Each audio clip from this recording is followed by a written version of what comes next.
ये कहानी एक ऐसी बहादुर और गरीब माँ की है जो एक पहाड़ी क्षेत्र में बसे एक छोटे से गांव में रहती थी, जिसका नाम जया था। वह एक विधवा थी जिसने कुछ साल पहले ही अपने पति को एक बीमारी के कारण खो दिया था। तब से वह अपने 2 छोटे बच्चों रवि और सीता को बड़े संघर्ष के साथ पाल रही थी। जया फूस की छत वाले एक छोटे से मिट्टी के घर में रहती थी। दीवारें गिर रही थी और बरसात के दिनों में छत टपकने लगती थी। उसके पास कोई स्थिर आय नहीं थी। उसे जीवन यापन करने के लिए अनेक कामों पर निर्भर रहना पड़ता था। कभी कभी वह किसी के घर में झाड़ू बर्तन करती तो किसी के घर में कपड़े धोने जाती। अपनी कठिनाइयों के बावजूद जया अपने बच्चों के बेहतर भविष्य के लिए बहुत मेहनत करती थी। ऐसा करने के लिए जो भी करना पड़े वह करने के लिए तैयार थी। जया रोज सुबह जल्दी उठकर अपने बच्चों के लिए नाश्ता बनाती थी। स्कूल जाने से पहले वे चावल और दाल का सादा भोजन करते थे। जया तब दिन के लिए काम खोजने निकल पड़ती। किसी दिन वह भाग्यशाली होती, उसे काम मिल जाता, जबकि अन्य दिनों में वह खाली हाथ घर लौट आती। एक दिन जया ने पास की एक बुनाई फैक्ट्री के बारे में सुना जो श्रमिकों को काम पर रख रही थी। उसने नौकरी के लिए आवेदन करने का फैसला किया। जब उसे काम पर रखा गया वह बहुत खुश हो गई। यह एक आसान काम नहीं था, लेकिन अच्छे पैसे के लिए वह इस काम को करने के लिए तैयार हो गई। जया सुबह जल्दी ही उठ जाती और बुनाई के कारखाने में देर तक काम करती।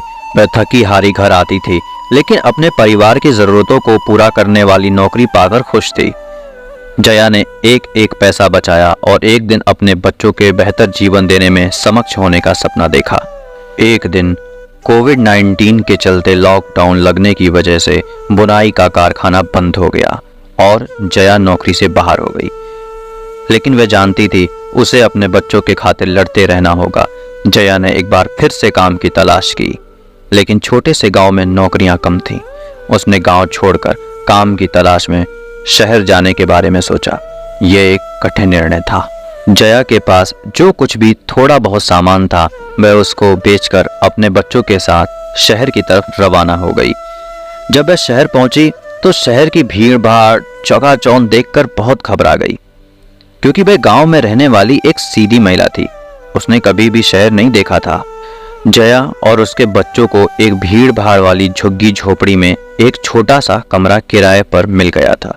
कमरा छोटा था, जिसमें कोई खिड़कियां नहीं थी, बस एक छोटा सा दरवाजा लगा था।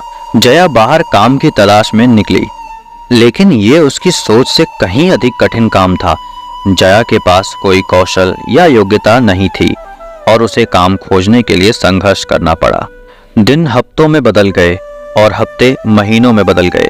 जया और उसके बच्चे गरीबी में जी रहे थे और उनकी स्थिति दिन ब दिन बिगड़ती जा रही थी। उनके पास खाना खरीदने के मुश्किल से पैसे थे और जया इस बात को लेकर चिंतित थी कि वह अपने बच्चों को स्कूल भेजने और खाने का खर्च कैसे उठा पाएगी। एक दिन जया ने सोचा, आज के बाद मैं किसी की भी नौकरी नहीं करूंगी। मैं सिर्फ और सिर्फ अपना काम करूंगी। अब मैं किसी के यहाँ भी नहीं जाऊंगी नौकरी मांगने। फिर जया ने अपने पड़ोस में रहने वाली एक बूढ़ी महिला से उसकी सिलाई मशीन मांग ली और उसी महिला से सिलाई का काम सीखने लगी। वह लोगों के कपड़े अपने घर पर लाकर सिलने लगी। धीमे धीमे उसको और अधिक काम मिलने लगा। वह कम रेट पर और बहुत मेहनत से अच्छी सिलाई करके देने लगी, जिससे लोगों का भरोसा बढ़ने लगा और लोगों ने उसको बहुत अधिक काम दिया। धीरे धीरे उसने एक मशीन से कई मशीन खरीद ली। अब उसकी आमदनी अच्छी होने लगी थी। फिर जया ने अपने बच्चों का एडमिशन अच्छे स्कूल में करवा दिया। धीमे धीमे उसने अपने खुद का मकान खरीद लिया और सिलाई स्टोर डालने शुरू कर दिए। उसके शहर भर में बहुत अधिक स्टोर खुल गए। वह लाखों रुपया महीना कमाने लगी। आज उसका शहर भर में बहुत नाम है। लोग आज भी उसकी कहानियां, गरीब माँ की कहानी कैसे बनी करोड़पति, दूसरों को मोटिवेट करने के लिए सुनाते हैं। इसलिए दोस्तों, कहा जाता है कि काम कोई भी छोटा नहीं होता। इसलिए जिंदगी में कभी भी हार नहीं माननी चाहिए, क्योंकि किस्मत कभी भी पलट सकती है। आज बुरा है तो कल अच्छा आएगा। समय ही है, बदल जाएगा। दोस्तों, अगर गरीब माँ की कहानी कैसे बनी करोड़पति कहानी आपको अच्छी लगी हो तो अपने दोस्तों के साथ शेयर करें। इससे हमें सहयोग मिलेगा और कमेंट में अपनी राय जरूर बताएं। अद्भुत चैनल आपके उज्जवल भविष्य की कामना करता है। धन्यवाद।